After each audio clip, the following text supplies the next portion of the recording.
The House Ethics Committee alleges that Santos got his hands on campaign cash through a variety of schemes.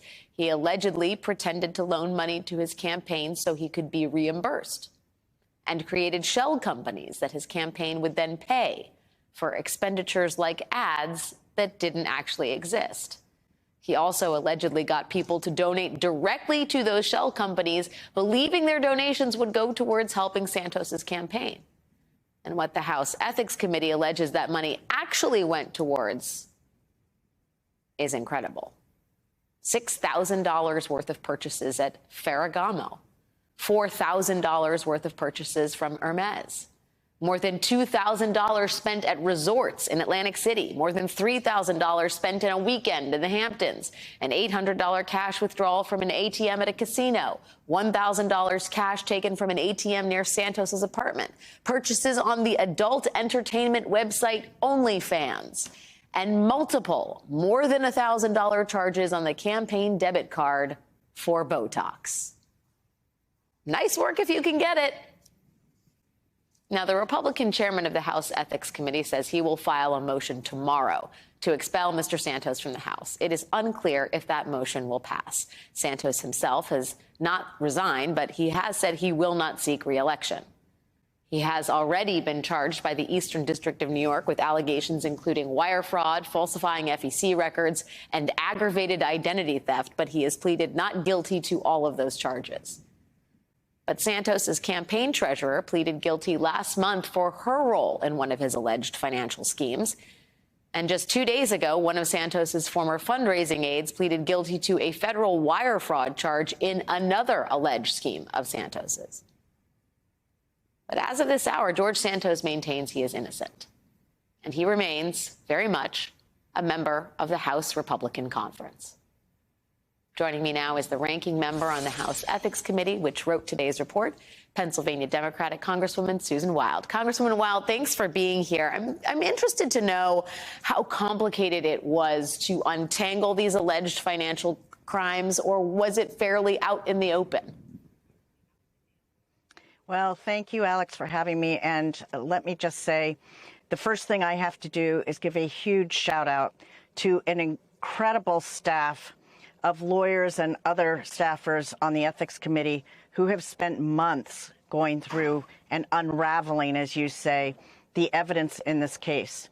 It is truly a phenomenal amount of work and effort and that went into this report, and I'm glad that it has now been made public.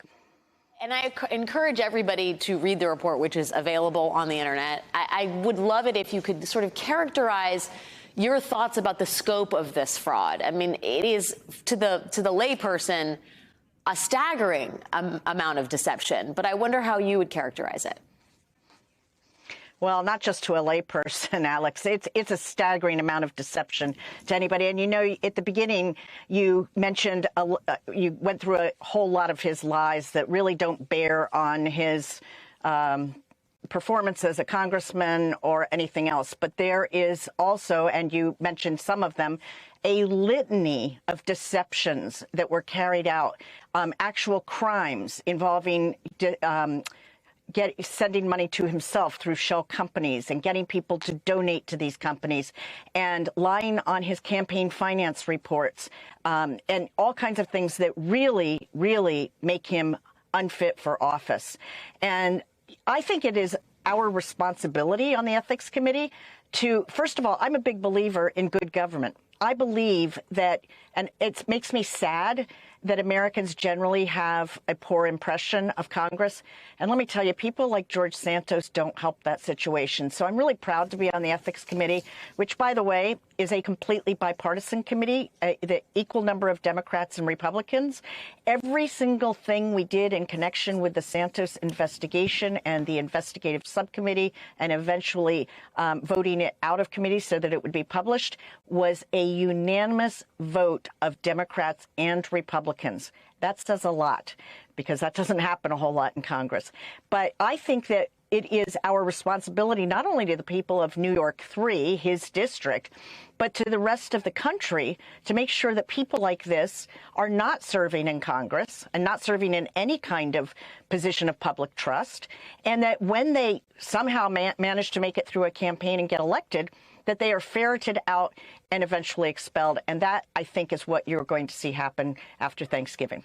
Do you think George Santos is going to be in Congress by next Monday? By next Monday, yes, because a privileged resolution such as the one that the ethics chairman, Michael Guest, a Republican, intends to file, it has to be voted on within 2 legislative days. Congress will not be back in session until the Tuesday after Thanksgiving. So I believe, well, tomorrow there's a pro forma session, and my understanding is that Mr. Guest will be introducing that resolution tomorrow, which means, by my calculations, that it will have to be voted on by Wednesday following Thanksgiving. Do I expect it to pass? I do. I've spoken to a number of people who have voted no on prior motions to expel or to censure Mr.